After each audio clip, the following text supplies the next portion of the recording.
An allegory is a type of writing in which the places, the objects, the persons and the events have meaning beyond the literal meaning. Allegory का definition यही है, जिसका meaning ये है कि allegory एक प्रकार का राइटिंग है जिसमें पर्सन, प्लेस, इवेंट्स, ऑब्जेक्ट्स का मीनिंग उसके लिटरल मीनिंग यानी शाब्दिक अर्थ से परे होता है, जो मैंने लास्ट वीडियो में भी एक्सप्लेन किया था। और इसके अलावा भी मैं बहुत सारी चीज़ें उस वीडियो में शेयर किया है एलिगरी के बारे में। आप अगर चाहें तो उस वीडियो को भी देखकर एलिगरी को अच्छी तरह से समझ सकते हैं। उस वीडियो का लिंक आपको इस वीडियो के एंड में ऊपर नज़र आएगा। लेकिन आज के वीडियो में मैं आपको एक स्टोरी एक्सप्लेन करने जा रही हूँ। ये स्टोरी एक्चुअली एक एलिगरी है। ये स्टोरी मैंने IGNOU English language book block 5 के पेज नंबर 46 से लिया है, जिसका नाम है पिलग्रिम्स प्रोग्रेस। इस स्टोरी में क्रिश्चियन नाम का जो कैरेक्टर है वो एक जर्नी तय करता है सिटी ऑफ डिस्ट्रक्शन से सिटी ऑफ जायन तक। एक्चुअली ये स्टोरी एक प्रतिबिंब है, एक रिफ्लेक्शन है ह्यूमन लाइफ का। जिस प्रकार एक इंसान अपने पूरे लाइफ में तरह तरह के बाधाओं, कठिनाइयों का सामना करता है और इस तरह से सारे बाधाओं और कठिनाइयों का सामना करते हुए वे अपने मंजिल को पा लेता है, यानी मुक्ति को पा लेता है। ठीक उसी तरह इस स्टोरी में भी जो क्रिश्चियन है वो भी अपने होल जर्नी के दौरान तरह तरह के ह्यूमन कैरेक्टर से उसकी मुलाकात होती है। ये कैरेक्टर्स एक्चुअल में कोई कैरेक्टर नहीं है बल्कि ideas, human ideas and qualities हैं। तो चलिए फिर देखते हैं पैराग्राफ 1 एंड 2 में क्या है। एक दिन बनियन यानी जो राइटर है वो सोने के लिए एक डेन में लेटा हुआ था। फिर उसे एक ड्रीम आती है कि एक इंसान एक फील्ड में तकलीफ़ और दुख में चिल्ला रहा है। उसके दुख और तकलीफ़ का रीज़न ये था कि उसका शहर और उसके लोग तबाह हो रहे थे, डिस्ट्रॉय हो रहे थे। क्रिश्चियन जो कि इस स्टोरी का मेन कैरेक्टर है, उसे भी इस बात का पता चल चुका था क्योंकि वो इस चीज़ को इस बाइबल में पढ़ चुका था।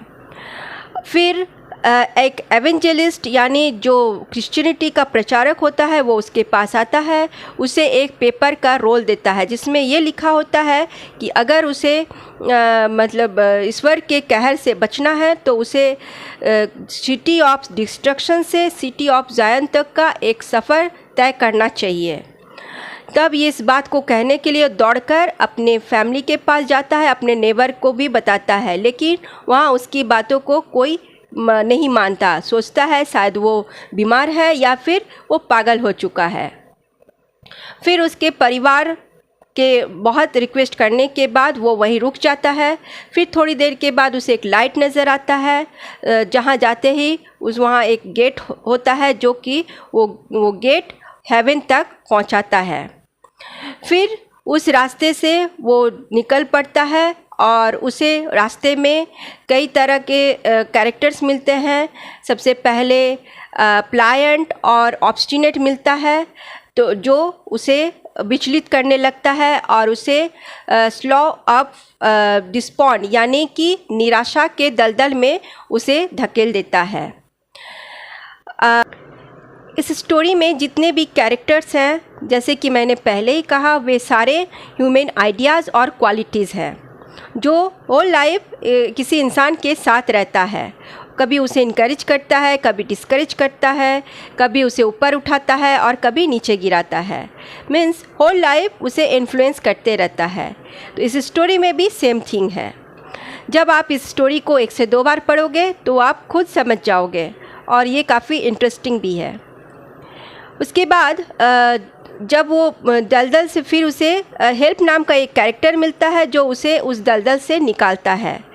इस तरह वो होल जर्नी स्ट्रगल करता हुआ हेवन के गेट तक पहुंचता है। फिर वो पीछे मुड़कर देखता है कि उसके सारे ट्रैवल्स अभी बहुत पीछे हैं, इसलिए वो थोड़ी देर रेस्ट करने के लिए लेट जाता है। फिर उठकर वो फिर सफ़र तय करता है हेवन के लिए। फिर रास्ते में उसे रिवर ऑफ डेथ मिलता है। रिवर ऑफ डेथ को पार करने के लिए वो उसमें उतरता है। जैसे जैसे आगे बढ़ता है पानी डीपर होते चला जाता है और उसकी घबराहट भी बढ़ते चली जाती है।